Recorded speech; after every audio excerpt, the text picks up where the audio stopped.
जहां पर ये लड़ाई चल रही है और ये लड़ाई इस समय तीन अलग अलग बहुत क्रूशल पॉइंट्स पर है। एक ये जो लड़ाई बहुत महत्वपूर्ण है वो इरपिन बूचा में है, दूसरी ब्रोवरी में है और ब्रोवरी में खासा नुकसान पहुंचाया गया है रूस के टैंकों को और बख्तरबंद गाड़ियों को। वो जो काफिला यहां पर आ रहा है वो अब चार भाग में बंटकर कीव पर चार अलग जगह से हमला करने की फिराक में है। कुछ उनके कमांडो दस्ते शहर के अंदर है और अभी खबर जो आई है एक टैंक को ध्वस्त किया गया है और हम उसी इलाके में जा रहे हैं जहां पर ये लड़ाइयां चल रही हैं। बातचीत से अभी तक कोई असर नहीं हुआ है। जब बातचीत हो भी रही थी, ह्यूमैनिटेरियन कॉरिडोर बनाने की भी बात हो रही थी, उसके बावजूद यहां पर हमले हो रहे थे। कुलदीप कुमार जी जो यहां पर रहते हैं कीव में और लगातार हमारे साथ हैं, हम उनसे भी ये पूछ लेते हैं क्या अब कीव के लिए वो निर्णायक लड़ाई शुरू होने वाली है। जिस तरह से आपकी सेना में और पुलिस में अभी बात भी हो रही थी, जो साइटिंग हुई है इनके टैंकों की, रूसी टैंकों की। देखिए 2-3 दिन से लास्ट टाइम से सुन ही रहे हैं कि ये लड़ाई जल्दी ही होगी, किसी दिन भी आखिरी निर्णायक लड़ाई होगी, लेकिन तो अभी तक तो हम लोग वेट ही कर रहे हैं कि कब होगी वो निर्णायक लड़ाई। अभी भी कुछ पता नहीं लग रहा।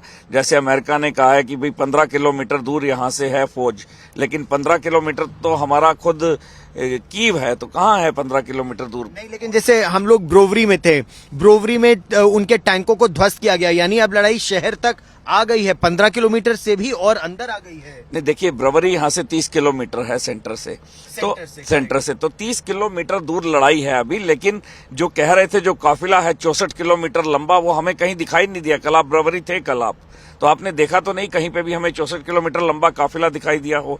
हाँ, उनके टैंकों को ध्वस्त किया जा रहा है, थल सेना अंदर आने की कोशिश कर रही है, लेकिन उनको आने नहीं दिया जा रहा। जो यूक्रेन की फौज है जो उनको रोकती है, फौज और लोकल लोग उनको वहीं दूर ही रहने दे रहे हैं, कीव तक आने नहीं दिया जा रहा उन लोगों को। तो ये लड़ाई का इस समय रूप है शुभांकर कि कीव में दाखिल नहीं हो पा रहे हैं वो टैंक रूस की सेना के, आज युद्ध के 16वें दिन। अब देखिए हम लोग रोज जहां खबर आती है कि फला जगह पर टैंकों को ध्वस्त किया गया है या वहां पे लड़ाई हो रही है, हम वहां जाते हैं और जैसे कल ब्रोवरी में भी हमने देखा कि एंटी टैंक गाइडेड मिसाइल्स अब बड़ी संख्या में यहां की सेना के पास है।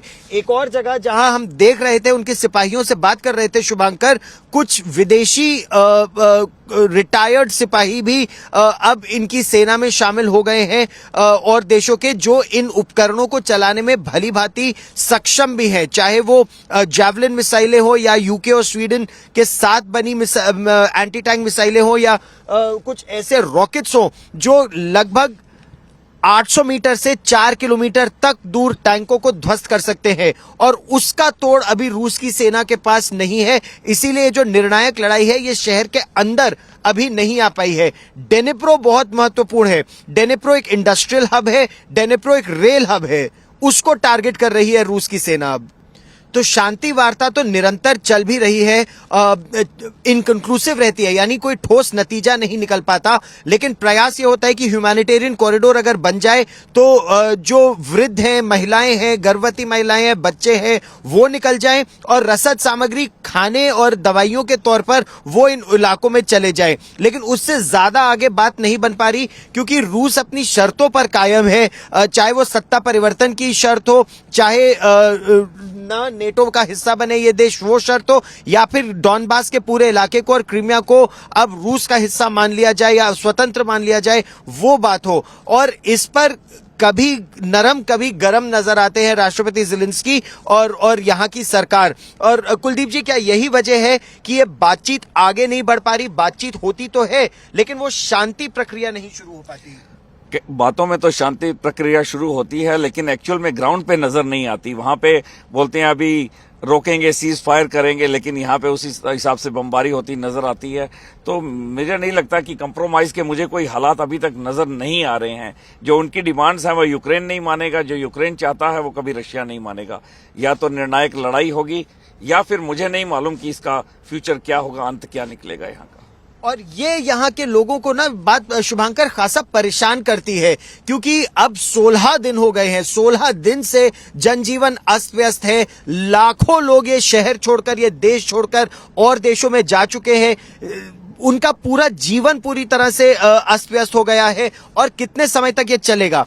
क्या अगले 24 से 48 घंटों में वो निर्णायक लड़ाई होगी या फिर सीज किया जाएगा, जिस तरह से इवाना फ्रैंको को निशाना बनाया गया है? यानी पश्चिम में पोलैंड की सीमा से लगे इलाकों को अब रूस निशाना बना रहा है। क्या यह संकेत दे रहा है कि वो चारों तरफ से घेर लेगा कीव को और कहीं से रसद सामग्री नहीं आएगी? तब वो सीज कितना लंबा चलेगी, ये सबसे बड़ी चिंता की बात है इस समय।